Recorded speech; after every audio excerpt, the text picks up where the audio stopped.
Hi, everybody. Welcome to In the Vine Dating Podcast. This is your host, Melissa Chavez. And here with me, I have Shekinah. Yesy. Denise. And today we have such an awesome episode ready for you. And I mean, not to mention that we're launching, or not launching, but what's the word? Help me with the word. Streaming our new episode. Streaming a new episode, yes, on Thanksgiving Day. This is so awesome. Do you ladies have some great Thanksgiving plans? Tell us. Share with our listeners. I'm going to be with family. We're going to be having just at my parents' house. We're going to be inviting some people that didn't really have anywhere to go. So that's really exciting to be able to do that. And so it's just going to be some new people that we're introducing. And I get to just hang out with my family. I'm excited. That is pretty cool. I'm showing up, and now I feel like a little like a little wet dog. Is that true? I didn't know you were coming. I'm going to my parents' house after, but I'm like, yeah, I'll go. I'll be there. I'm so glad that we could support you during this time, Melissa. I have a family, I promise. It's hot up in here. Oh my god. Anyway, I'm gonna let Yesy have her moment. What about you, Denise? What are you guys doing in Ohio? Well, we're going to be out in Ohio. So this is the first time in all of my life that I've actually been away from my bigger family. So this is the first time that we're actually just going to do something as a small knit. So it should be fun. Are you cooking or getting catering? Yes, I'm doing some cooking, like the sides and stuff. And then obviously I'm the turkey and all that. I mean, I ordered from somewhere just because even in the house there's not. I'm in Airbnb, so they don't have everything that I need to cook it. I mean, I can buy everything, but do I really want to make that investment? Probably not. No. And then travel with it. No. Yeah. So it should be fun. Something new and different. That's going to be so intimate. How cute. What about you, Yesy? I always do two families. So it's my family and then my husband's family. So we're going to do the same thing this year. And we're in charge of taking a dessert. So I just sent my husband right now last minute because I just remembered, go to Sam's Club before they run out. They have a cheesecake, like pumpkin pie. Ooh. So I told him buy two so I can just take them to. Yes. It's been such a crazy. Slap my name on it. Remember the cookie story? For your birthday. Okay, we're moving on. All right. So that's great. All right. So as you guys may know by now, this last Monday we released the Who's in the Vine interview, where we interviewed Mike Verduzco, Denise's husband. Denise, how was that for you listening to that interview? It was really cool. I was really, really proud of him. Honestly, if anybody knows anything about my husband, is that he does not talk about himself. He actually hates talking about himself. So to actually hear him talk about himself, I mean, in a public arena, right? Like, I'm his wife, so I obviously know, I hear him. But just to see him put himself out there like that and tell his story from his view, I honestly, when I heard the episode, I was so extremely proud of him as a wife, as a mother, and just as his friend. I was just like, this is amazing. So I was just it was a proud moment. That's awesome. I know that all of us were excited I didn't even know what to expect, to be quite honest. So I know that the rest of us were excited to hear his story and just be able to see the things that he's like overcome and stuff. So as per usual, we're going to kind of just draw out a little bit of the things that he talked about. But of course, make sure you stay tuned all the way to the end because we're going to be talking about the In the Vine dating event, Christ and Country Mixer. I know many people are dying to hear it, and we've been excited to talk about it. Of course, with the right details and all that good stuff, because if you really want to know, then the next one, we'll be announcing when that is coming up. Stay tuned to the end. All right. Oh, and Shekinah, do you want to show what you're drinking out of, our cool merch? I do. Yes, you want to hold yours up? Yeah. Yes, he actually made these. We have mugs, guys. We have mugs. We've got the mugs. We got the mugs. You guys can actually check these out. They're empty right now, too. They are available for great purchase. actresses. Just kidding. There's coffee. I've just been sitting here drinking that. Oh yeah, so that was just a shameless plug for ourselves. Okay, so as we dive into his story, we're just gonna take it point by point. Okay, so one of the first things that I was noticing as I was interviewing him and as I was listening back to the interview is how the things that we struggle with as children are really things that the enemy exploits as we continue to grow up, right? So Mike was talking about how but at the same time, it's crazy because the very thing that the enemy exploits, it's really that scripture in Romans where it says that God makes it work for the good of those who love him. So it's like the place where you're feeling the most attacked is really the place where you're going to get the most breakthrough, right?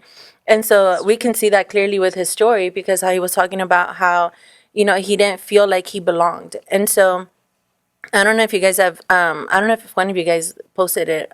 It may have been, but I read that quote where it's like, if you judge a fish by its ability to climb a tree, it would live its whole life thinking that it's insane. And so that's kind of what I think of Mike, right? Where it's like he didn't feel like he belonged, and so the world would be like, dude, like you like putting labels on him and everything. But then as he grew up, like it just makes sense. You know what I mean? Because we are set apart. We're called to different things, and so obviously we can use that for a godly purpose, or we can use that for a worldly purpose. And so was that like something that you guys might have seen, like a pattern that you might have seen, not just in him, but just overall in other people and yourselves? Like, do you want to talk about that? We'll start with Shaquina. Yeah, no, it's funny when I hear Mike talk, especially because so Mike and Denise's oldest daughter, like I vibe with her. Yes. Oh yeah. Because we're very similar, we're very analytical, and she's very much like her father, Mike. So just even him just explaining just how he grew up and just being that kind of, even like he used that example of us playing with my friends, we'd be playing pretend. Yeah. And the whole time I'm thinking, this is ridiculous, and I'm like, same, I was that way for sure. Yeah. And so it's just funny. I felt very similar in that regard. Yeah. Of just not fitting in, not being able to kind of vibe with people my age. I was always more mature than that. And so to see how that played out in his life from a completely different background was very interesting, how our personalities still meshed in that similarity. Yeah. So I was like kind of hearing myself a little bit in that, and I was like, I totally get it, bro. But no, I get it. And then even the point where he made a point where he when he really turned to God, he turned to the faith, he was like, I worked so hard to fit in, and now I have to like stand out again in this regard. And that was like a difficult transition to make. I thought that was really interesting to hear and really profound in a way that he was willing to do that, and that he had to pretty much work to fit in, and then God really turned that around, and now he has to work to get fit out. Yeah. So what's crazy about that, what I just thought about is the story of Moses, how Moses was drawn out of the water, right? That's what his name means. And he lived, even though he was born as an Israelite, he lived a parallel life to the Israelites. So it's like he always grew up in a situation where he didn't really like fit in, but he was still part of like the culture that was around there. So to me, that's pretty profound, because obviously we know what ended up happening with Moses, right? Like he ended up leading the people into the promised land. So that's a whole different thing. But the reason why I even say that and why I'm bringing that up, you may be asking yourself, like, why is that even relevant? But it's because like it's so important to find yourself in the Bible, and it's so important to find yourself in the scriptures, because that's what brings you an identity, right? And so can you imagine, like, if you I'm not going to go down this bunny trail, but it's just so important to be able to read the word and to find yourself, because not only that, it gives you value for other people. Yep. As we talk about constantly on this podcast is that we're all created in the image of God. And so now that I see Mike, it's like I'm able to see God's purpose in Mike's life, right? Without me having to be like, well, this guy is not like, he's not like this person, or it's not like that person, but you're able to honor God's image in that person's life. And so that to me was actually pretty profound, because I hadn't seen it like that. Yes, is there something that you wanted to add? I just wanted to add, I know you mentioned the part where, for example, like the wounds we get as children tend to be the things that the enemy exploits throughout our life. Mm-hmm. It's really sad how the enemy attacks children just from the womb, right? Yeah. And children are so resilient. So the fact that they have the option, obviously, to go one way or the other way. Just to see where Mike is at right now is a huge testimony, especially because he's worked in the ministry with the teenagers. Oh, yeah. And I worked alongside him and Denise, and they make such an impact because of that story too, because of where he's been through. And maybe they don't even know all the whole story themselves, but he has that heart for those teens, for those people that have gone through that. And it's really, it's really beautiful to see, and I want to cry because my parents are also divorced.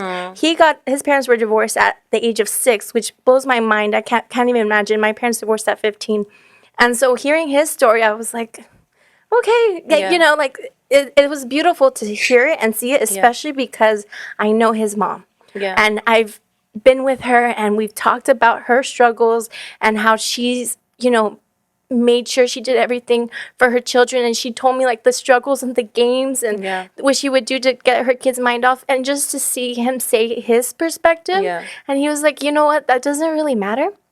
Oh my gosh, I'm in tears right now.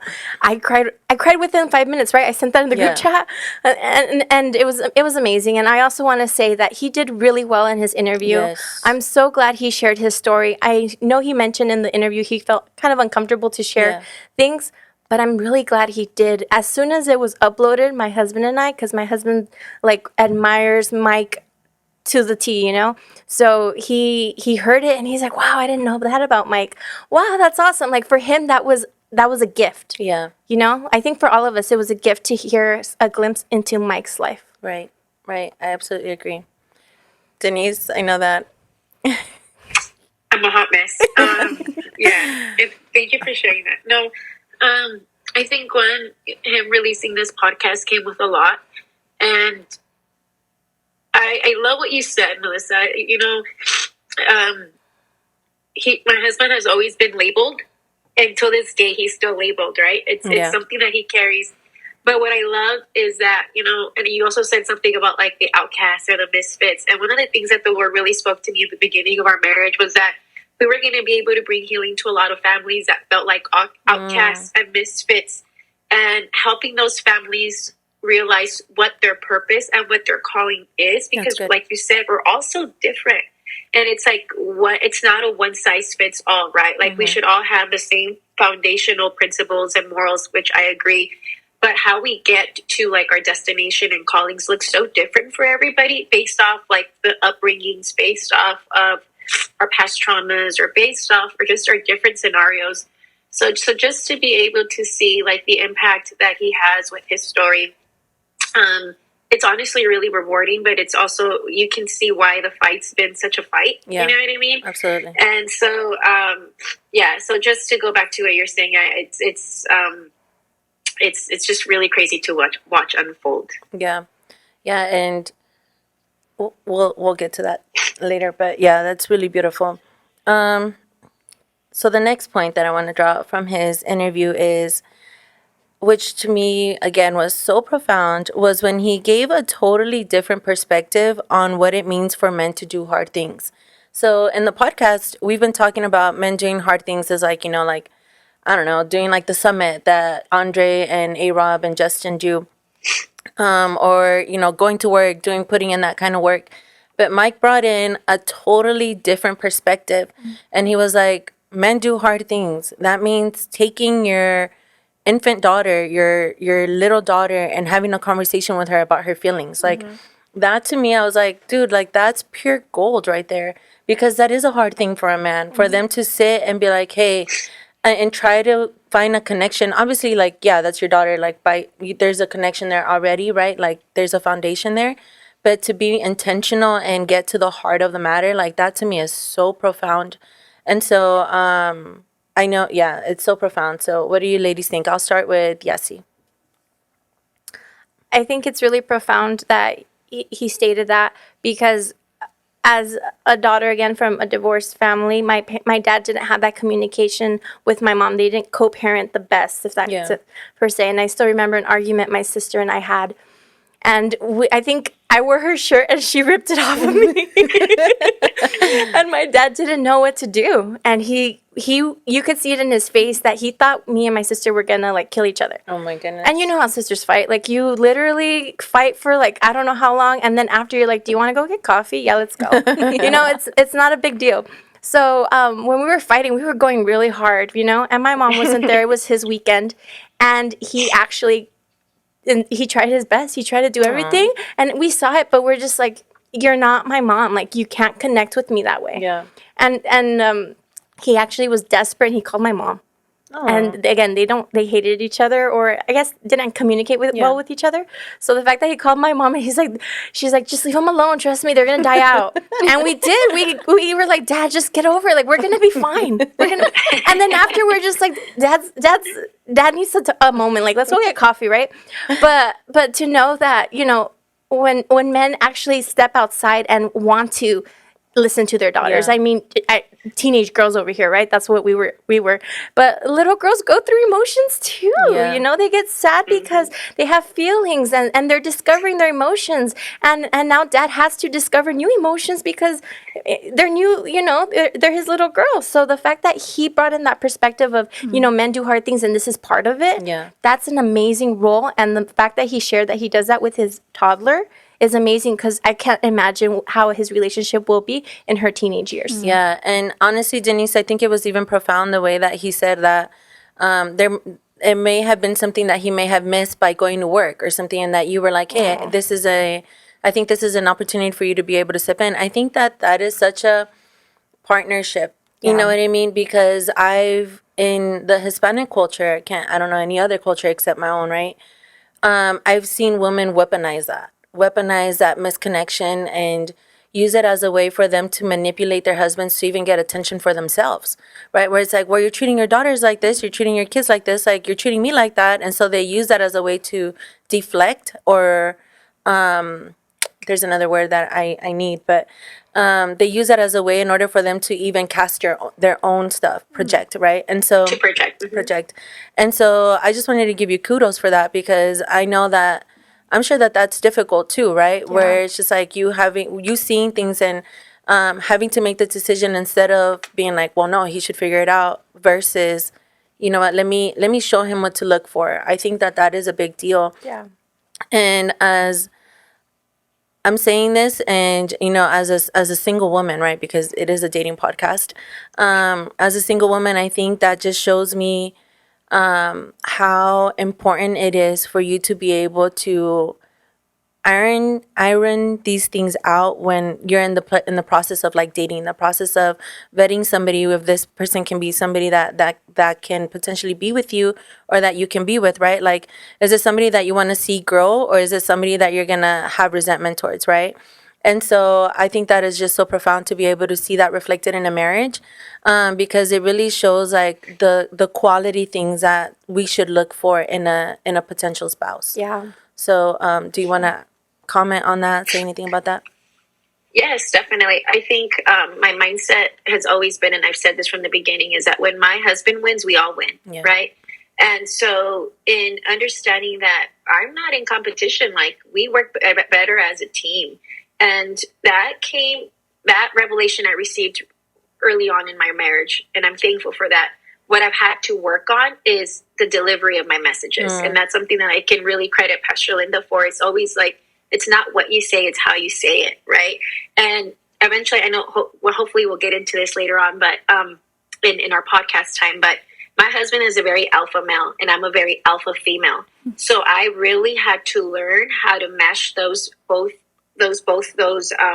dynamics, right? And in doing that came from like, okay, knowing our roles, knowing how we are both, we both have our spheres that we can roll over per se, right? Like the house is my domain, right? So like if my house, I have to clean, But in doing that, I'm saying that to say that really helped me understand that, okay, like if I need him like to tag team, like we're a team, we're a partnership, right? Yeah. And at the end of the day, it's for the benefit of my daughter. It's like, screw my ego or his ego. At the end of the day, the bigger picture is a healthy child. Yeah. And as a parent, as a mom, like that supersedes anything else, right? Because I think when you're a parent, or at least we should, when you're a parent, you want to see your children succeed. You want to make sure that you do everything in your power to give them to train them up and give them the equipment and the tools to be able to, succeed in life and be able to be healthy and see themselves in a positive manner. And at the end of the day, dad knows that the way he treats me and the way he treats his daughters is what she's going to look for in a man. Right. And he understands that role he really understands that role. So we're because we're working towards the same goal. We know that we don't take anything personal when we say, hey, do this or hey, do that. Right. Like at the end game, it goes back to what you're saying as a single person, right? Figure out what your end game is and find someone who's willing to work towards that same goal. Yeah. True. That's good. It's that kingdom mindedness that we were talking about a few episodes ago, where it's like you date with the purpose of the kingdom. You don't date with just like your fleshly desires, right? Because then that's when that's when the toxic relationships come in. That's when you start making excuses for behaviors. That's when you start looking at the things that really don't matter, right? And so things that can really change, where it's so crazy. I was reading Isaiah 40, and in Isaiah 40, it's that scripture that's quoted in the Gospels, where it talks about John, how he's like preparing the way for the Lord and all that. And then it says, like, what other message do you have for the people? And it says, tell the people that all flesh is like grass, that we wither away. And that, so pretty much it was bringing in perspective that the things that we're paying attention to and the things that we're holding on to, those are things that are going to wither away. Those are things that are going to go away. And so I know that for a lot of single people right now, I know that, even putting into perspective, right? Like Denise last a few episodes ago, she shared that people around her were like saying that Mike wasn't the person for her and that she shouldn't date him and all these things. And so what happens, especially in the church, I think, a lot of people get so invested in other people's relationships. And so then what happens is that now you start allowing the critical voices that don't have God's heart start speaking into a place where only you and God know, right? Because at the end of the day, it's you, the Lord, and whoever you're going to end up with. And of course, I'm not saying to not have accountability, and I'm not saying to not have those voices, because those should be like bar none, right? It's you and the Lord. And if you're listening to God, then God is not going to go, like your mentors, like it's a whole authority thing, right? So I'm not saying definitely going wild out, because if you have a toxic relationship, girl, cut him loose, okay? Or cut her loose. But what I'm saying is, you really need to have discernment. And so I was thinking about that word earlier today, and discernment is, I think I've had this conversation with Denise too, where it's like discernment is the ability to distinguish what's good and what's God. And so a lot of things are going to look good, but what you need to do is look at what's for the God thing, because sometimes the God thing is not going to look packaged the way that you intended it for it to look packaged, right? And so then that's where the discernment comes in, where it's like, okay, like, can this really feed into the kingdom, or is it feeding into my flesh? Am I going to be approved by others but denied by Jesus? Or is this relationship going to be denied by Jesus? Or does it have the stamp of Jesus but denied by others, right? And so it's funny because people are going to put their own standards on you, right? And people are going to put their own projections, their own insecurities, their own whatever the case may be on you. But at the end of the day, it's like, you got to have your own conviction, right? And that is really difficult. That is so difficult, because, there does come a point, and me and Pastor Linda have talked about this a lot. There comes a point where it's only you and the Lord. Like, it's really just you and God. And those are the most scariest times in anybody's life, right? And, but it's learning how to hear God in those places and in those moments, that when the time comes for you to step into whatever the Lord has, you're able to discern, again, what's God and what's good, right? And so I just really wanted to share that, because just listening to the story that Denise and Mike have, like, I know that they've had to overcome a lot of obstacles, even now in spheres of friendships, of families, and all these things. Like, one thing that I told Mike is, like, in the interview, we packaged it pretty nicely. We made it seem like Mike one day was like, oh, I'm going to go to church. No, like, there was hell. There was a lot of hell that had to break forth, right? How you talked about. There still is, yeah. How you talked about in previous podcasts that, he had struggled with, getting out of the military, like all those things. And so that's why it's so important for you to have like a resolve, right? And so the person that you end up with, like, you got to go to bat with them. It's you and them. Yeah. And so, and you got to protect it. You got to bring in the people that are going to be 100% on board with that, right? And so I went on that tangent, not sure why, but you're welcome, Loved everybody. No, I think you're right. I think, and there's a lot. There's a lot that he could not touch, and there's a lot that, for various reasons, time's sake, and just the direction that we wanted the interview to go. But you're right. There is, especially with the military, and for all those women out there that have dated or dating military people, that comes with a whole load of baggage, especially men that have gone to war. My husband did a tour, and that is an added layer to just the relationship with a spouse and God and all of that. But there was a little something that I did want to touch on when we go back to Mike and the being a man and the masculine and getting in touch with like his daughter's feelings. That for him, I know he says it's hard. He makes it look easy. Honestly, that was like when I heard him saying even in the podcast that's really hard for him. I was like, man, like he makes it look really easy, right? Yeah. But it goes back to what he says. Because he's really intentional with that. But a lot of what helped him get there was, and he mentioned this in the podcast, was when he would come around my family when we first started dating, he walked into a culture where till this day, like just this week, my family and I had a FaceTime family conversation. Like till this day, he's been able to see what that looks like, right? Yeah. What does it look like to sit down and have dialogue with siblings or even my parents of sharing our emotions? How do we feel? What do we need from one another?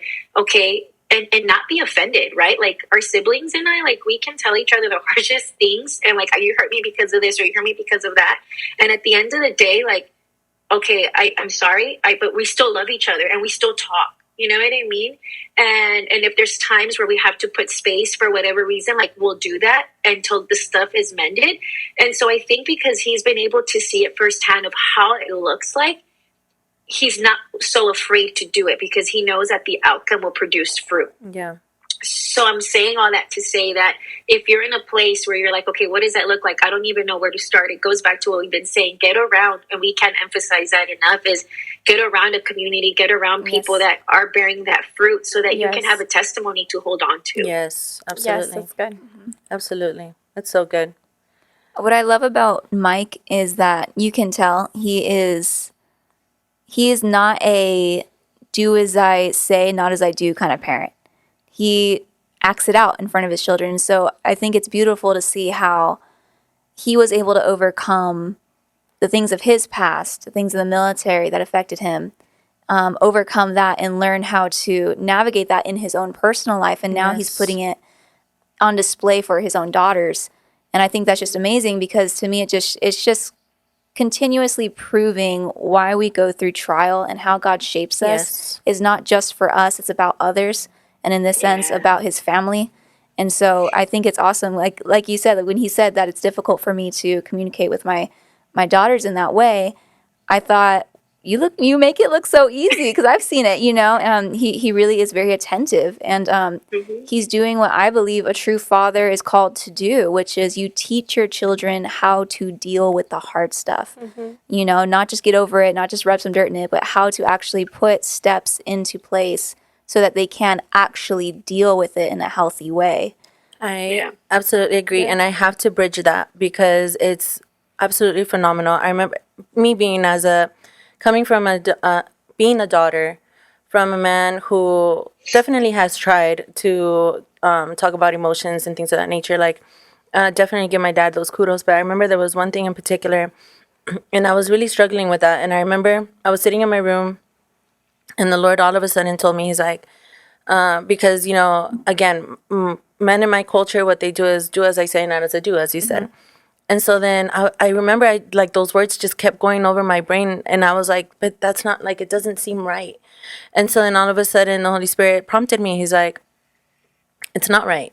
It's not right because what did Jesus say? I only say what I hear my Father saying. And I only do what I hear my Father doing. And so then taking that scripture and applying it to what Denise just said and putting yourself in a situation where there's testimonies that you can hold on to and bring in, that is a father, that is seeing the Father. And by that, we mean Father God, right? Being in a community, that's how you get identity. If you're struggling with your identity, you have to be a part of a community because the way that it's revealed inside of you is you begin to see places that your community is lacking, and all of a sudden you have this like thirst and this hunger to be able to fill in that void. Not only do you start taking on the whatever they're doing, but you also start trying to incorporate yourself to it, right? And so I think that's even comes back to the Proverbs 31 woman, because the Proverbs 31 woman sees the need and then feels the need. And so the men do that in their own capacity, and then us women, we go in and we do that in our own capacity, and that's where the unity comes in the two different gender roles, right? And so I absolutely love that you did that you said that, because I think Denise was the one that posed that question. It's like, how do I get started? Well, you get started by being a man of your word. Yes. You get started by being a man of example. If you say you're going to be somewhere, you're going to be there. If you say you're going to do something, you're going to do it. Like, it really is that simple, is following through. And as soon as you start being committed to the things that you say you're committed to, that's the moment that I think doors open up, right? Yeah. It even goes back to Andre. Andre started being that person too. And then that's where the moment that he decided to be a man of his word further, right? Take that commitment on strongly, that's when doors started opening up and all those things. Mm-hmm. And so if you're looking for a quote unquote ticket in, I would say that, start being a man of your word. If you're saying that you want to be married, okay, start acting like you're married. Yeah. It says in the Proverbs, he who finds a wife finds a good thing. It doesn't say he who makes a wife, he who finds a girlfriend and then marries her. Like, no, it's he who finds a wife finds a good thing. So ladies, that means that you have to be married to the Lord. Like, you have to consecrate yourself to the Lord, as Yessie gave that advice a few podcasts ago. And so it's like, what you're doing today for men and women, what you're doing today for your future matters. Like, don't discredit that. And so if you didn't start off strong, that's why I wanted to talk about Mike's story so much, because Mike's story wasn't a good starting point. Like, it was against all odds, right? And so the fact that he's as successful as he is, and I know some people may be wondering, like, why interview these people? Like, why do we care to hear about Andre? Why do we care to hear about Mike? Why do we care to hear about A-Rob, or the other people that we're going to interview? It's because these are local heroes. Yeah. These are people that literally are in our sphere of influence. These are people that are doing the work. Like, I know that Andre has amazing testimonies at his job, right? Mike has amazing testimonies at his job, where people that these are low statistics that people have the ability to do the things that they're able to do. And so, it's cool to have celebrity idols. It's cool to have, these big preacher names that you look up to, but they're not tangible. They're not people that you can feel and touch and do life with. And so get around people that you can do life with, people that inspire you. Like, I look at P. Lynn and I'm like, her life inspires me to do amazing, crazy things. Like, I look at Shekinah, I look at Yessie, I look at Denise. Like, I'm constantly inspired by women and men that always push me to do better. Yeah. And so if you feel like you don't have that, that really is heartbreaking. But again, Greater Works Christian Church, Lancaster, California, Sundays, 10:30 a.m. No, I'm glad that you said that too. And I know we keep going with this one, but it kind of goes back to what we talked about in our previous podcast together, when we talked about how there are some women that find it difficult to hang out with other women, right? And so if that's the case, then it's not that all women are toxic. It's not that all women gossip. It's you just haven't found the right circle. Yes. And I think a lot of people have that question of like, well, where do I go? And honestly, guys, like, church legitimately is a fantastic place to go.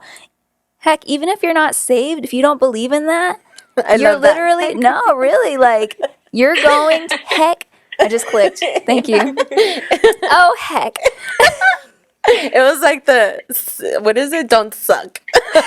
This is the hot take for that one. Heck. Thank you. That's my Christian cursing. Oh, fiddle faddle. Silly girl. Okay, I'm so sorry. No, you're all good. Great. But like, even if you're not saved, even if like, I don't know if there's too many people listening to this podcast who might be saved or not. But if you're not, or if it's just not my vibe, you're literally going to a community of people where the entire religion is based around loving your neighbor. Yeah. So even if you don't believe in God, even if you don't believe in, you have free childcare, you've got free community, you've got. I'm just saying, church is an amazing place to meet people. Yeah. Free concert, free music. I mean, it's an amazing place to just meet people. They have midweek services. You can do like little cell groups. A lot of churches have like, just like whatever, like it's like high school. You have their little electives, young adults groups. What was in this coffee? I know. Yes, you hooked me up with coffee, guys, and I don't drink this late. It's just, I feel Oh my good. goodness. But really, though, if you think about it, like, I think Yeah. church is just fantastic for anybody. It's an entire religion where you're taught to love your neighbor. Go to church, guys. Just sit and, get to know people. Yeah. You don't have to pay for something. There are some bad apples, but that doesn't mean That's the with whole anything. orchard That's is with wrong. anything, Yeah. and there's obviously wisdom, and you'll know. If you go, sometimes I feel like there's just a good vibe. If you feel a good vibe, stick around. If you don't, go find a different Vibes. church. So new agey, Shekinah. Who are you today? New agey. Pick up the vibe. Yeah. If your crystal turns black. I have been called a hippie many times. I'm kidding. Heck. I love it. Okay. Next thing is his. Okay, so one thing that I liked and that I enjoyed hearing from his story is the way that God's reward comes in the midst of like a tremendous sacrifice, right? And so I know that he provided context, but I know that with the stories that you've shared, Denise, like in our own conversations, like I know how difficult that was in order for him to transition from that job over to back to the job that he's at now. And so do you wanna talk about that? Like, do you wanna testify, girl, over like over how that worked out? No, it was definitely hard. Like he said, I think he gave you his perspective as the male making, or the man making the decision. But even as his wife, right? Yeah. That came with really trusting God. That came with really trusting, and whatever my fears or insecurities may have been was, okay, I can't show that to him. My job was to go to my mentor, be like, okay, I'm kind of freaking out. Is this going to be okay? Because I needed him to know that I trusted him. Yeah. Because that's what wives do, right? And it doesn't mean that I didn't have like my conversations with him, like, hey, is this what you want to do? But I mean, we were both in agreement. We both knew that it was a God thing. And, Linda did have to reassure me, it's a God thing. Like, trust me, it's going to be okay, And in that, really praying for him and making it, okay, God, if it's really you, make it very clear. Yeah. And God, to this day, answers my prayers to a T, and it's so amazing. I love being a praying wife. Like, to me, being a praying wife has really just opened up so many doors. And I know he didn't really go into detail with this, but we knew that it was a God thing, because when he came back to this job, not only did he get more pay than from when he left, he got promoted. Who leaves a job and then comes back and gets promoted? Right, it's crazy. He did. Right? He went from being a director of operations to now being a COO, a chief operating officer. He got more stocks in the company. We're currently in Ohio being paid for by his job. Thank you, shout out to them. Sponsored today's episode. So, yeah, it definitely came with a lot of prayer. It came with a lot of, okay, are we making the right decision? What are we going to do? We were used to living for like a year and a half with that extra 50% that he was talking about, right? So what is that going to look like now? And so honestly, I don't want to sit here and like say that it was, like you said, all peaches and cream. No, there was a lot of definitely things too that we were thinking about. But at the end of the day, we knew our why. Yeah. And we knew that our why was more important than anything else. Yeah. And because of that, we still went through with it. We know we went through with it. God blessed us. There was a lot of prayer involved, a lot of walking through. And like you said, it's once he verbalized what he wanted, it's crazy how God really made it happen. That's really good. Beautiful. And so I want to touch on 2 points. The first thing is, as we mentioned in the interview, was the reason why he made the decision to go to this other job was because he wanted to provide more for his family, right? And so as men, we talk about, again, the fact that, men are providers, men are protectors.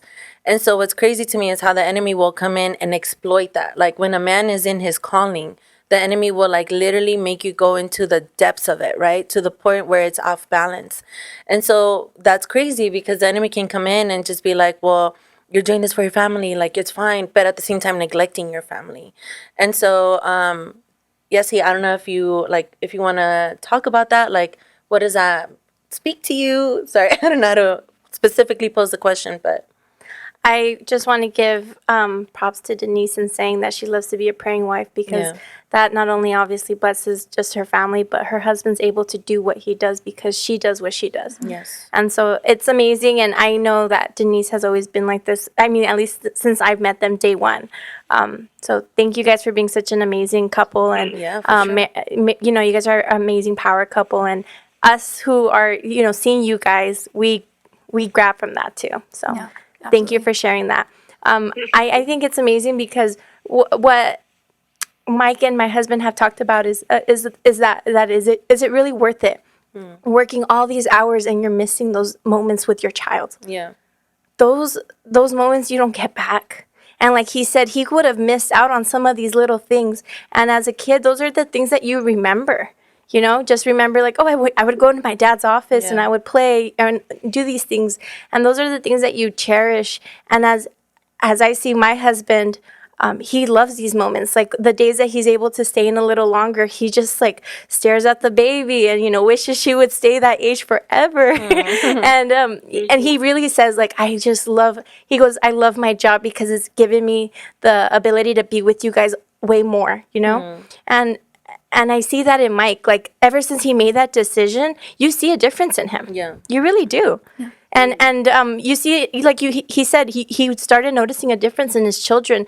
And the fact that he made that is because he loves his family. Some people can think like, you're making a risk, you don't care about your family. No, it's because I care for my family and I trust in God. Yes. Because I have God by my side. If I didn't have God by my side, then yes, your worries eat you up. But obviously, when you have fear of the Lord, any other fear doesn't come close. Right. So I think that's amazing. And the fact that he listened to God to do that. Yeah. And guess what? He gets promoted. God opens doors. What is he? CFO, right? Yeah. Like COO. Yeah, COO. Oh, COO. Like that's an amazing opportunity. Yeah. Like put that on the resume, you know? Saying. Yeah. He's my referral for sure. That's COO. You did remember? Yeah. Heck yeah. I pull on that card all the time. See, there you go. But why? Because God. Yeah. Yep. And so that's amazing because when you can lean only on God, that's when God comes through. I agree. And that leads me to the second point, because one thing that he said was when the moment that he expressed his desires and two prioritized according to the way that things needed to prioritize, that's when the kind of like the breakthrough came in. And it's crazy to me because, right, like I know Denise is also like that, where she's been talking about put God's kingdom first. And so, rude. And so that to me was like super cool, the way that he said that. And that's exactly what you just said, where it's like, you know, he put God first, right? And out of that place, so that's where he gave the testimony where it's like, you guys haven't even felt that shift, right? And the finances, like you guys are still able to keep up with the things that you were doing. The at sushi, first. the girls love their sushi, yes. right? First of all, those girls are expensive. I had to plan my budget when I take Amalia out for a date. I have some. Yeah, I'm like, you're making me step my game up.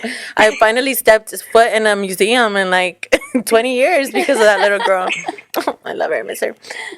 But yeah, so that was really good. I know that your dad is super big on that, Shekinah. You are a child of that environment. Talk to us. Tell us. No, honestly, I love that part because my dad always teaches it and he's always lived it, is that your priorities as a man is first God, of course, your wife, and then your children, and then everything else. Yes. And being a pastor, that's so unheard of because many people in the ministry and in leadership in ministry, and I know we've mentioned this before in previous podcasts of how I grew up just seeing, you know, the back end of things.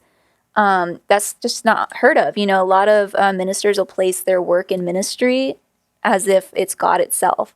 And so that's how they justify putting it over their family. That's good. And my dad never did that. My dad always put my mom first and then us.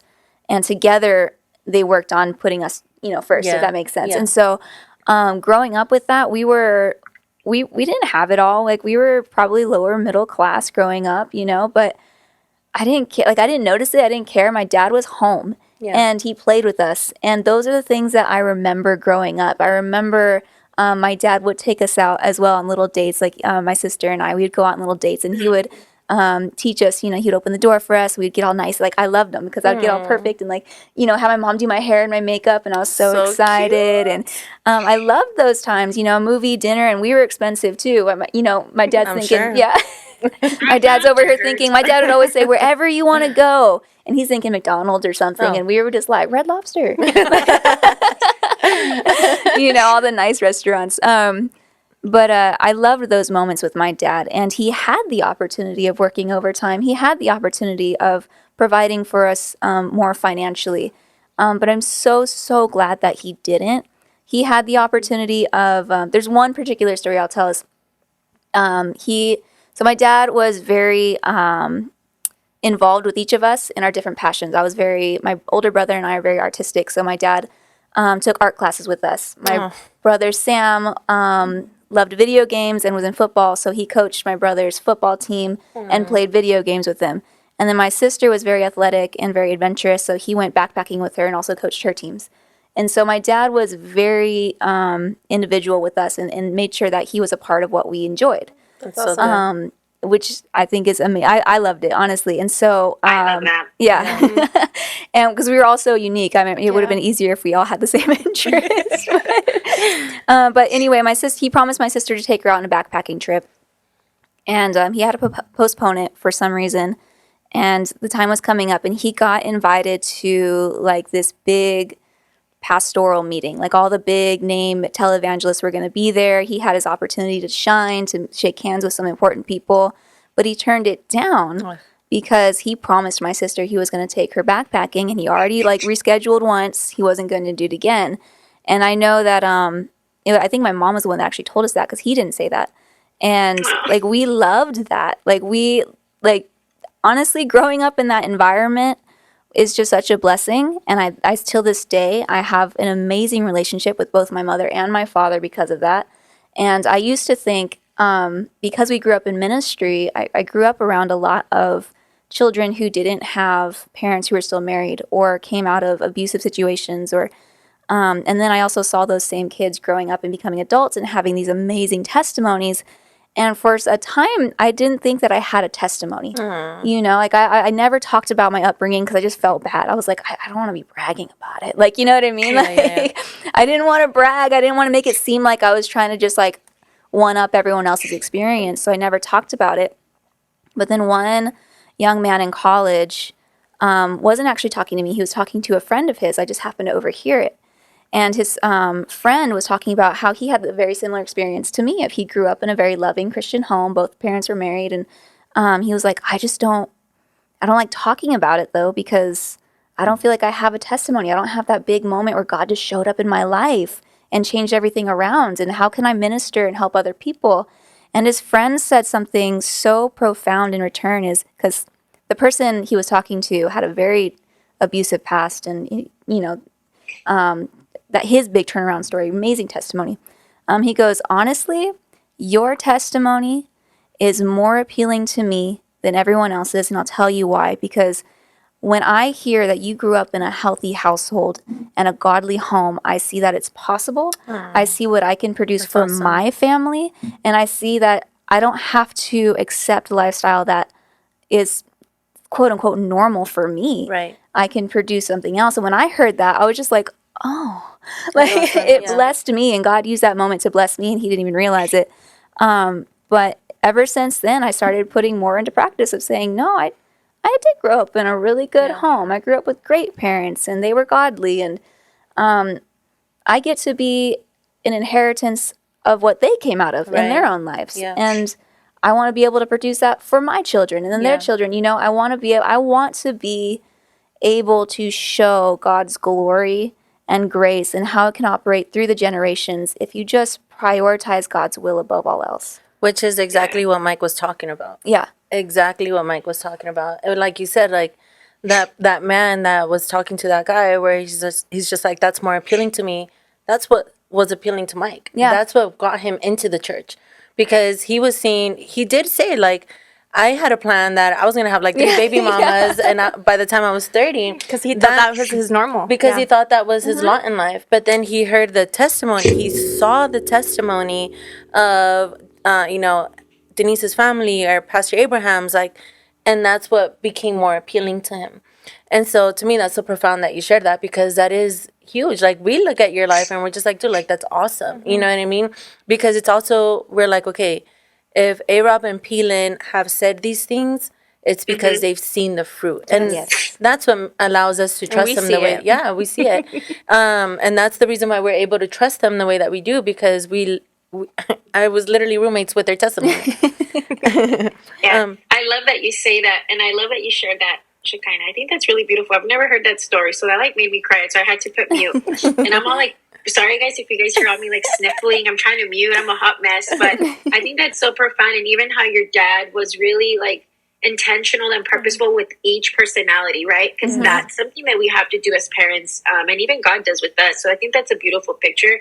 But I really wanted to hone in on what you said, and that's God knew what he was doing when he brought us to this church, right? Because Mike's heart, it's all about family and the nuclear family. And your parents, Shekinah, since the day that I've met them, they've always preached the same message when it comes to that, right? Like the nuclear family, what it is to be a father, what it is to be a mother, what it is to be a female, what it is to be a male in biblical context.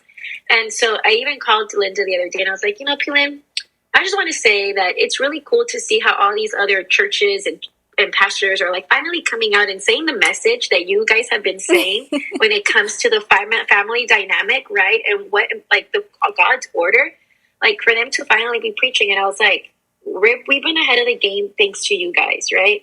And so I love that. I love that you get to share that, because it is true. And it goes back to what Melissa said. It's that type of testimony, your testimony, that drew Mike in. Yeah, he saw my brother, he saw Abraham. And what the reinforcing of it all is seeing somebody like A-Rob go behind the pulpit on a Sunday or on a Tuesday not be afraid to preach that message. Yeah. Right? And that just being under that spiritual covering, I think, really solidifies it all. Yes. And that brings me to one of the final points, which is one of the things that Mike said was when he was coming over to the church, that the streets were calling him back, made for the streets. And so how his friends were questioning his masculinity, right? Because church doesn't really equate masculinity in today's culture. Sorry, I just pictured Ice Cube. If you're scared, go to church. Yeah. When she said that earlier, she's like, go to church. I was like, get that song out of my head. But yeah, it's what A-Rob's been saying. It's like, and what Mike's demonstrating. And even the thing that, when Mike said that, I was like, wow, like I never had seen it from that perspective, how even your masculinity is tested the moment that you say yes to Jesus, the moment that you decide to go to church.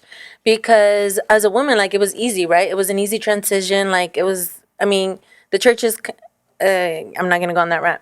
And so to hear him say that, it really brought me perspective. I'm like, wow, like, it gave me more respect for the men in our church, not just in our church, but those that are doing the things that they need to do, right?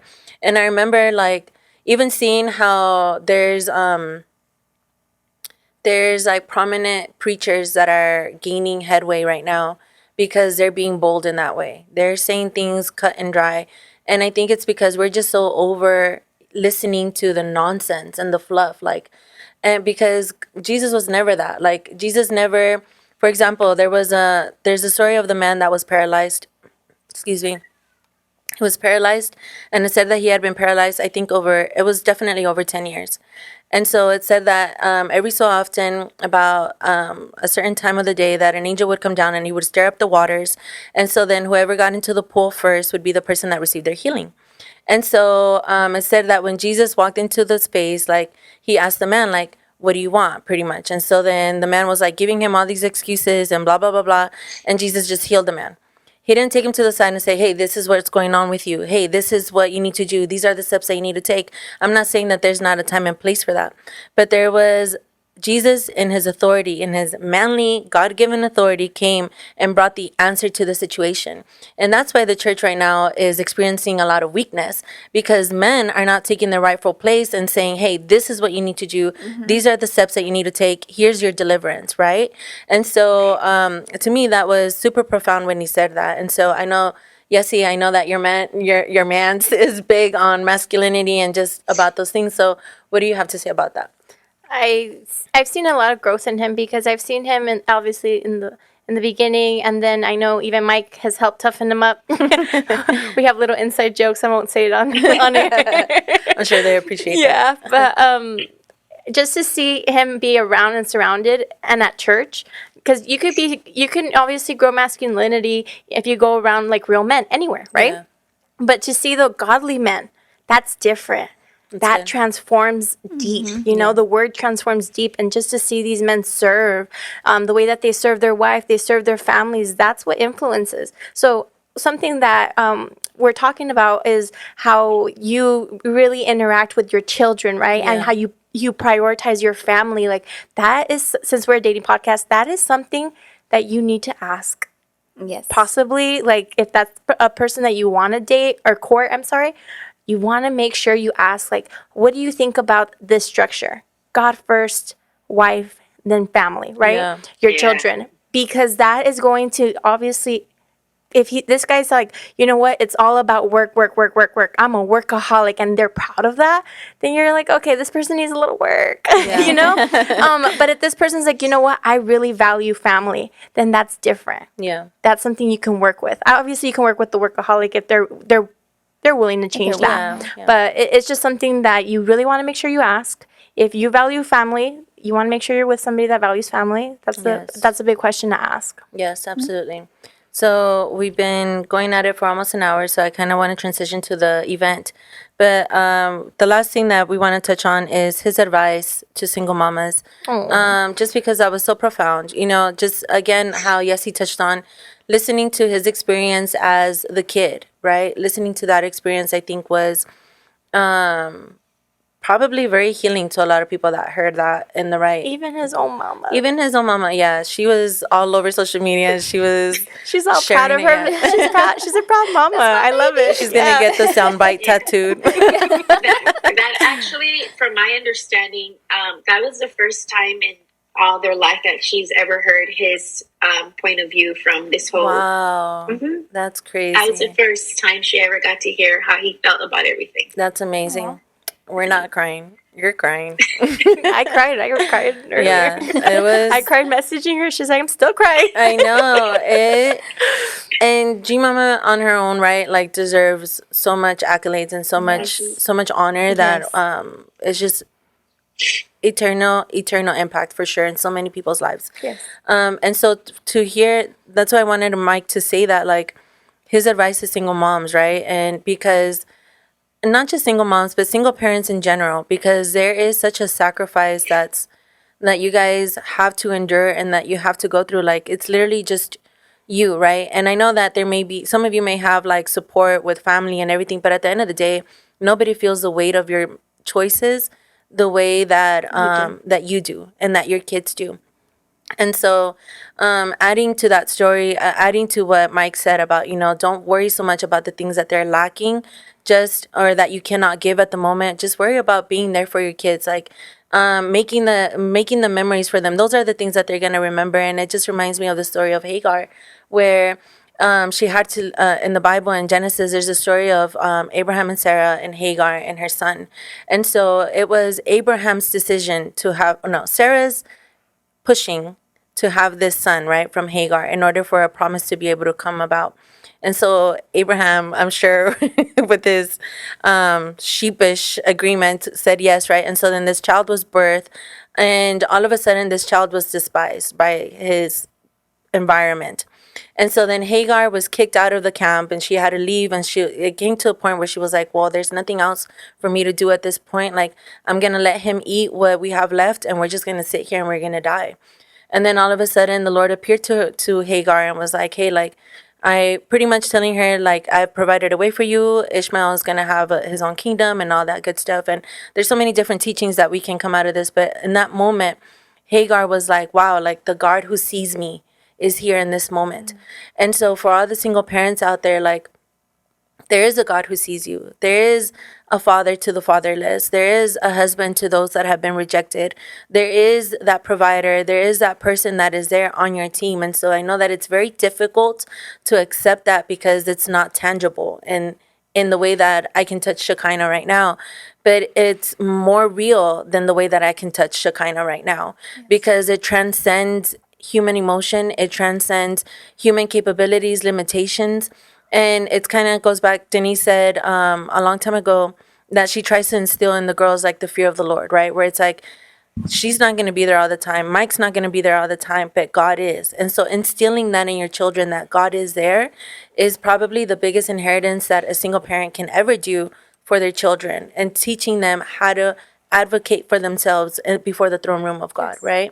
And so if you're a single parent and you're listening to this, like, we just want to, we feel for you. We pray for you. We have a heart for you. Like, and we just want to honor you tonight with this podcast. Like, the sacrifices that you're making, the choices that you made for your kids, like, trust us in the way that G Mama, it took her, I don't know how old Mike is. He's like, 34, 35, 36, 37? 35. 35. It took her that long to hear, but it still didn't diminish the weight of the sacrifices that she did. You know what I mean? And so stay steadfast. Don't hold on. Like, don't give up. Like, the sacrifices that you're making are worth it.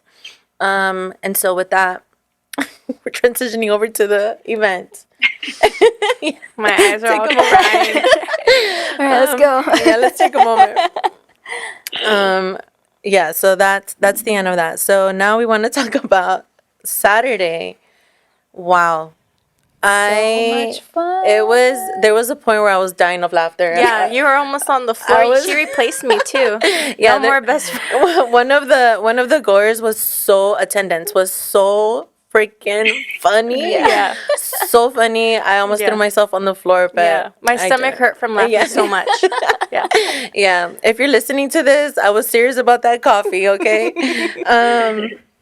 But yeah, tell me, ladies, what do you think? What was your overall takeaway from the event? Oh my gosh, fun. I just want to give you so much kudos. Like, the way that you took on so much. You're so sweet.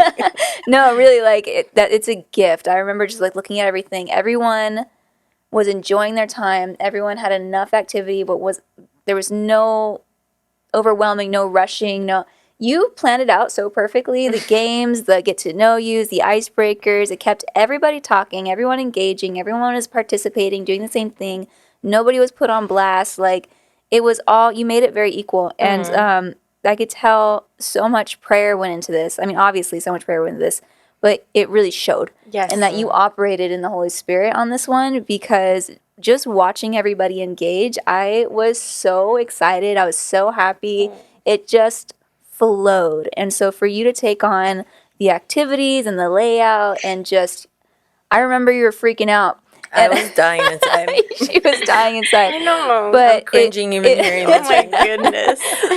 but honestly, when it all came together, that it was just so perfect. And so I just want to give you so much kudos for that. Thank you because so it much. was, That really does mean a lot. no, you did your research. Like, and we've been Yes. talking about that, of we're putting research into this. We're not just like, oh, we like this idea. You know, we actually put research into it. And You put experience. research into She put it. Yeah, and experience in there too. experience. Yeah. So Sacrificial lamb. for those listening, just know that it went phenomenally. Yes. Honestly, it went phenomenally. Me and Yessie were having so much fun, just walking around, engaging and talking, Competing, right? My yes, team against your team. yes, So we had fun. teams. So it was phenomenal. It's great. We're not just saying that because, we have to like hype ourselves up, right? We're not trying to sell this, but It was a lot of fun. It I was had genuinely a blast. lot of fun. I am my worst critic. If it would have been a failure, I would have been the first one to say, "Let's pack up the sinking ship." Oh yeah, Just for turn off sure. the Yeah. lights, leave them in here. We would be like, "It's okay, Melissa." Here, let me pay you to go home. Yeah. I just want to say, Melissa, yeah, I agree. You did Yeah. phenomenal. You always get on the mic and you're like Melissa, but it's like a different Melissa. Like, there's obviously this anointing on you. So when you speak, sometimes you probably don't even know what you're saying, but it just comes out so funny, gracefully. It like touches your heart, and like it just brings closeness and unity too. And it was really funny because we were preparing for the event, and of course we've been preparing for a while, but it was the day of the final touches, right? And Melissa FaceTimes me, and she's like, I'm just so stressed out. And I was like, she tells me that, so I'm thinking like, okay, what do I have to drop? What do I have to go get? Why isn't my friend stressed out? Because I think we were set up for success, right? And she's like, I'm just stressed out because there's nothing to do. Everything went perfectly. Everything's done. Everything looks good. I've never heard that. Textbook overthinker. I did the same thing. Every time she was just like, I'm stressed out. I'm like, what needs to be done? Melissa, I've got you. I'm your yes woman today. And she's just like, everything's done. I don't know what else needs to be done. I'm like, girl, go home. Yeah, I am that girl. I pulled Pastor Linda aside in the back, and I was like, feeling like, I just don't know what to do. I was like, I'm freaking out. I was like, because everything's ready, and I'm like, I'm afraid that I'm missing something. And she was like, we've been praying for peace, right? And I was like, yeah, but she's like, you're canceling out the prayers. And I was like, oh, is that what's happening? I was like, is this what's going on? So yeah, I'm a hot mess. You guys pray for me because it's hard out here for me. But no, it was great. Thank you so much. I really appreciate that. Yeah, and the attendance, honestly, the attendees, like the minute that they started showing up, right, Shekinah, we were at the door. We handed them, all their stuff at the registration table. But just meeting them in person, obviously we can't say names, but you guys are all amazing. By far super exceeded my expectations because obviously we don't know who you are only by the questions and everything, but like getting to know you guys are like, I would love to have a group chat with everybody. I agree. Yes. But obviously for privacy reasons we can't, but it was just really fun. I even enjoyed it, Yeah. Mm-hmm. Yeah. Everybody brought their A game. Everybody put themselves out there. And it was really impressive. everybody should be so proud of themselves. They were so kind. Yeah. Oh my goodness. There was so much respect, so they much had honor. to have been nervous, but you couldn't tell. Honestly, Exactly. they came with willing hearts, and I loved that. Yeah, and I think from all the feedback that we got, everybody felt, and I hope I'm not putting any words in anybody's mouths, but from what we heard in that moment was that they just felt comfortable. Yeah. And that was the entirety of my heart's cry, right? For people to be able to walk into that place and understand and grasp that they are worth putting themselves in a situation that they were put in. You know what I mean? Because to me, it's like, other people's response to you is not your worth. And so it's God's worth on you. It's your image of God. It's your honor. It's these things. And so that to me was by far the most successful thing that I could have heard from this event. It's people feeling encouraged and feeling comfortable and having fun. And so, that to me was one of my favorite parts. Besides the laughing on the freaking floor, that was my favorite. Everybody knows I love to laugh. So when somebody can make me laugh like that, best friends. Sorry, Essie. And so... Step up your game.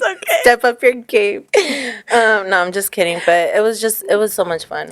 And they did say, like, I think it was two people that told us at the very beginning, like, it's so cool to see you outside of the screen. Yeah. And I'm thinking the same thing for you. Yeah. Like, I'm like, it's just so cool to meet you. So I think that was awesome. And then Denise did phenomenal on the questions. Yes. On the speed dating. Everybody. So good. No one had anything bad to say. They say that they got amazing information from that person. I did go around and ask, do you think some of them were too deep, or like crossing the line? Because obviously we want to get into the nitty gritty, right? We want to ask the right questions, and we've done our research, and it was just awesome because they were like, no, these were great. I mean, I even was stumped on some of them myself, but these were great. These are perfect. Like it really made me see like these people on a different level, more intimate level. Yeah. I had so much fun with those questions. I think a little too much fun. At first I was like, I don't think I can come up with that many questions. And the next thing you know it, I'm like, wait, I can put more on here if I really wanted to. But yeah, they were fun. I was like, I'm actually going to even use some of those for our date night, right? Like those were just fun. I loved them. They were a lot of fun. Yeah, some of them that came out were, what do you think you're called to do on this earth? Oof. Another one was, let's see, how do you feel about the Second Amendment? So we had everything. Do you know the Bill of Rights? I did ask those. Yeah. Another random one was It's so on brand with Christ and country. so on brand. Is there anything about Christian dating that scares you? What are your views on tithing? Like, these are just hot fire Those are questions. good. Yeah. Sorry, I had interrupted one of you. Was it? Oh, I was just saying that someone mentioned that they can tell that you are a veteran's wife by these questions. Listen, if we go to war, I need to know who I can count That's on, a- right? Like, if I need to recruit, I'm going to save your name, information, and calling you. Yup. And the Vine dating. The Vine's going to branch out to recruit. That's really We're this is gonna be really our what own this is militia. about. Yep. I can't. So yeah, it was honestly phenomenal. Even the things that we thought were gonna be negatives ended up working out for our favor. And so even God, like I was sharing with the girls that as I was getting ready, I was listening to country, and all of a sudden like this specific worship song came up. Like it was just a total God thing, okay? Because your girl was not in a worship. I needed like bangers, okay? And all of a sudden this worship song came on, and it just was talking about showing up with expectation, how it was a holy moment that we were going, that God had prepared the setting. And I was like, wow, Lord, like the fact that you're in that moment, right? Because the moment that we feel like God is no longer in the Vine is turning off the lights. Like, we're not doing this anymore. Who Yes. cares if we have a following if we don't have the acceptance of Jesus? Yes. And so Amen. the fact that God was in that moment and God was in that place and God was so evident, like even just warring for people's identities and comfort, like that to me meant everything. You know what I mean? Like it was the most successful thing that I could have ever done up to that point. And so I'm just grateful, and I have to give a shout out, obviously, to my team as well. Like from Shekinah to Yessie to Denise, like all three of you have brought in such an amazing, specific gift to this thing that is worth far more than I could ever imagine. Like I know that Shekinah, like she keeps joking that I was like scaring her that day, right? Yes, ma'am. Scrubbing bathrooms. I had her scrubbing, running to Walmart. Why isn't this vacuumed yet? I just finished the bathrooms. I just finished the bathrooms. I'm doing it right now. You guys pray for me, I'm telling you. No, but just I need everybody to know like just how phenomenal you guys are. Just even dealing with the things that came along with me and just everything, knowing that I could be the worst version of myself and still be met with grace and mercy, obviously, like, and correction when the correction was needed. Like that to me is so profound. And so I just want to thank you guys. Like, there is really no greater team on this earth than you guys. And so I just really want to make sure to honor you. Thank you. What you guys have done. Like, and because I know that hell was breaking out in all of your guys' life at the same time. Isn't it crazy? It was nuts. Wow, Like, yeah. every single one of them, like, they didn't know, but they were sharing, like, their individual lives with me, what was going on with them. And I was like, and you're still showing up 1,000% for this event. Like, for the podcast, for the everything. And I'm just like, what on earth did I ever do to deserve these things? And that's what happens, again, going back to relationships and friendships and communities, is being able to have these things where life is created. You know what I mean? Because yeah, our friendships are, we sow into one another, but we saw the greater vision. And because we all have that order first: God, family, everything else. And so because we were able to keep that order throughout this endeavor and continue to keep that order throughout this endeavor, that the Lord graced us to be able to carry it through to this thing. You know what I mean? Where we're able to pour ourselves out to our friends and community and bring blessing to other people. And so because we just have such a heart for families and this community to be restored once again to God's original image. Yes. And so because that's ultimately what it is. You know, we are a dating podcast, but dating and courting. I was gonna say cornering. Oh no! Because the reason why is because that is the cornerstone of society. Yes. You know, like that's where a it good starts. And so you have to be so intentional when you're dating. You guys, like, if it's one thing that I've learned these past 10 years is, and I've literally like lamented over this, is how often, and I'm using myself as an example, but we all do this to a certain extent, is the level of selling myself short because I was basing myself based on a worldly standard rather than a kingdom mindset, right? And so the moment that I stepped into a kingdom mindset, where like for real, like no longer just saying it, and it's like, oh no, like me and my spouse, we're gonna no. The moment that I stepped into that place was the moment that value was added to me. And so for every single person that's listening to this, like, you may have missed this in Divine Dating, and the next one is going to be sometime in February, so keep a lookout for that. We're going to start advertising it soon, but enjoy your holidays, eat some turkey. Yes. But for all the single people is I think if there's any like thing that I can give, like any answer that I could give in order for you to be able to find the person that God has for you, I think that is one, giving value to the Lord, like the things that He's placed upon you, and understanding that you are worthy of those things, right? And because there is a legacy inside each and every one of us, there really is, and so each legacy matters. Each legacy deserves deserves the opportunity to live. And so, again, every single person, every married person, like, it's never too late to start doing the right thing if you have breath in your lungs and you have the ability to praise the Lord and to be obedient. And so today, we just want to remind you and give you that opportunity as soon as this podcast ends to take some time with the Lord.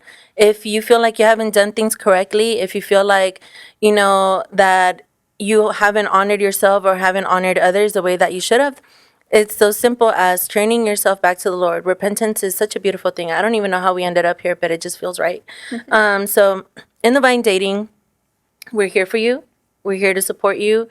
We're rooting for you. We want to see you all succeed, and we want beautiful families to become from you. Remember, the way that you started is not the way that you have to end. Like Mike said, it's up to you to break the cycle.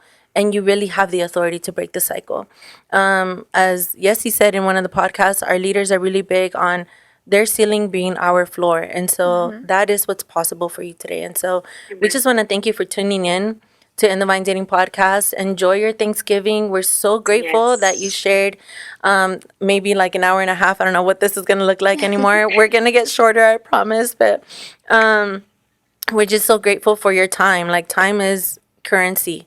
And so we're just so grateful. We don't take this lightly. And so we just pray a blessing over you. We pray number 6. Thank you, Andre, for correcting that. Number 6, that blessing, that priestly blessing on you, that, that your generations will be blessed and that the face of the Lord will shine upon you this evening. And if you're in a situation where your family and you don't get along, if you're by yourself today, once again, that scripture in the Psalms, He takes the lonely and He puts them in families. So allow the Lord to be that for you this evening. And so we just bless you and we just honor you this evening in the name of Jesus. Have a good one. Enjoy your holidays. Talk to you soon. Bye. Bye. Greens, beans, tomatoes.